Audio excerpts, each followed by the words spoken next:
He once invented a cure for depression, suicide. He is the most evil man in the world. You're listening to the Truth Shotgun himself live on the Noir. Nihilist Self-Help, Part 1. I want you to know straight away that this, as in what you are listening to, is a self-help advice column. And as with basically all self-help columns, it's completely full of lies and unhelpful shit that does you no good whatsoever. So before you listen to anything more, and for the love of God, before you buy anything, because mark my words, I will sell out, and when I do, I will try to sell you overpriced horseshit you don't need. Before you buy, just listen to the following 10 rules. Because I promise you this, these will bring you a much happier life than anything I could come up with. Get more sleep. Get more sunlight. Drink more water. Exercise once a day. Eat good food. Meditate or pray, preferably meditate. Drink less alcohol. Have as much sex as you can finagle without resorting to dishonesty. Keep your good friends, lose the bad ones, and stay away from the advice that either gives. Seek higher learning, preferably in college. Well, there you have it. That's all you will ever need to know. Of course, you know just as well as I do that you aren't going to take that advice, because no one ever does. Why? Because it's hard. And while that is a cop-out, yes, it's still the truth. Between the life grinder of having kids, holding down a job, dating people who are obviously not worth your time, and trying to make sense of all the baggage you have managed to accrue by simply, being alive, it's hard to find time for a good 6 hours of sleep, let alone an hour for the gym. And you know as well as I do that it ain't no 1 hour for the goddamn gym. It's 30 minutes to get ready, 15 minutes to get there, 10 minutes to prepare yourself for the horror, and at least another 30 minutes spent dawdling about, choosing your soundtracks, avoiding people you feel ashamed around, and trying to figure out what the hell that leg press thingy does. Hint, that one's for your biceps. But hey, if you're wondering why your life sucks, well, it doesn't really have all that much to do with the gym or sleep or food or any of that. Those will make you feel better, sure. And they might help you get laid more, and they might help you be at peace with, whatever people need to be at peace with. But they won't make us any better at living. For that, we gotta get into who we really are as a person. And for that, we gotta look at who we were as a person. Back when we all had our shit together. But first, a shitty question. Did we really ever have our shit together? You ever hear the phrase hindsight is 20/20? You know what it means? It's basically the personal version of the grass is greener on the other side. And it basically means that you knew who you were back then, and you knew why you did the things that you did because you were comfortable in your surroundings. And now you aren't, because you're a new person with new surroundings, new people, new rules, and if you're like me, probably a backache and shin splints. But if you really think about your past, back when things were easy, well, were they really that easy? Oh, sure, they were easier than they are now, but face it, in 10 years, you are going to say the same thing about this point in your life. I'm going to let you in on 2 secrets, and these are the 2 secrets that every self-help guru on the planet knows and refuses to tell you, because if they did, no one would pay money to go to their shitty seminars anymore. But not because knowing these 2 secrets will help you fix all your problems, au contraire. Knowing these 2 secrets effectively proves that all self-help is a complete bullshit lie, and that everyone, including me, who tries to swindle you into any fix whatsoever is just there to make more money off of you. Ready for secret number 1? You will only do what you know. That sounds simple, right? The simplicity of it speaks to your soul.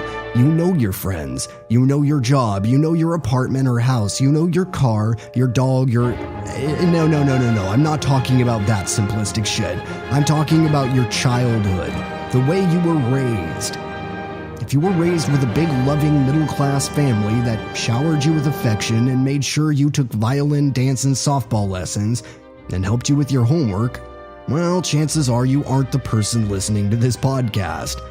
If you were, say, in a poor, broken home where your parents constantly yelled at each other, maybe with some alcohol, drugs, and abuse mixed in, well, it's probably not a stretch to assume that that's precisely what your young adulthood looked like too. Dated a bunch of abusive losers? Did a bunch of drugs? Hung out with the wrong crowd? Well, now we're talking. You're my people and I love you for it. Now here's the thing. Forget all that shit you heard about your brain being this magically complex and impossibly impressive thing. It's not. Your brain is a moron, and your subconscious mind is worse. It only counts to two. Namely, one over here and one over there.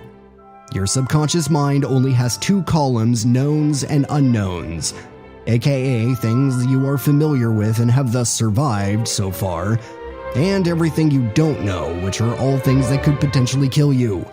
I mean this literally.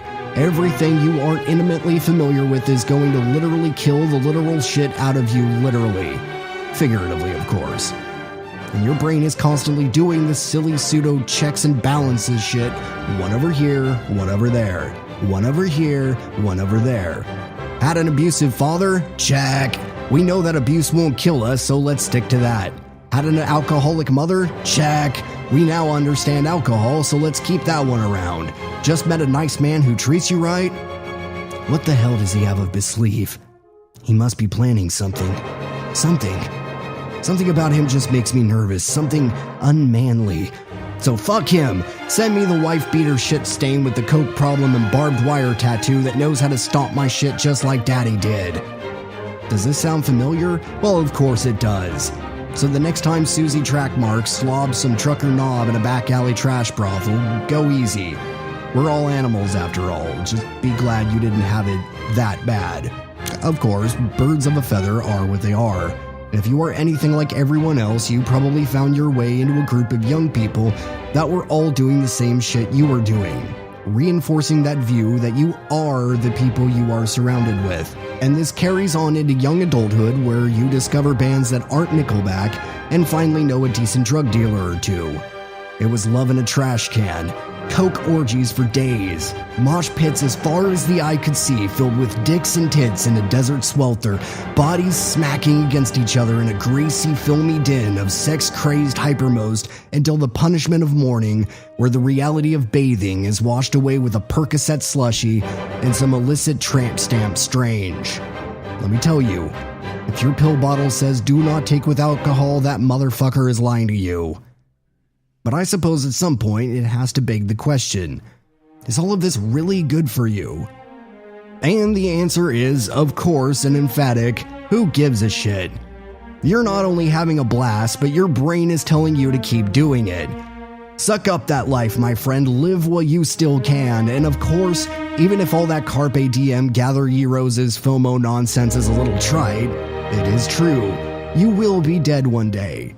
Hell, at this rate, you might even have a good shot at joining the 27 Club, so why not live a little? Just cut loose and go along with it, bitches. After all, what's the alternative? Mortgages, Zumba classes, and making payments on a minivan? Fuck that shit. I'm getting regular 69 time with a revolving door of chess piece singster junk. Ain't no one taking my ass away from Club Clap and the lifelong subscription to Misfit Mystery Poon. But then, without warning, and against your permission, you're 30! Now your bones hurt. Boners are hard to get, not that hard when you get them, and make no bones about it, you are getting boned out by the gangbang of biology, especially if you were doing it right up until this point. Oh joy, it's time for the second secret, and this one's a real doozy. So much, in fact, that it's gonna require a part 2, so stay tuned because shit's about to get real. This has been an episode of The Noir, hosted on www.doomtownradio.com. Our background music is, of course, Beethoven's famous Symphony No. 5, performed by the Seoul Philharmonic Orchestra, conducted by Chung Myung-Whun. I'm sorry I destroyed that. But this is, in my opinion, the best performance of this song. Until next time, I'm Fox Wilde, aka Nihilist Youth. Now go fuck yourself.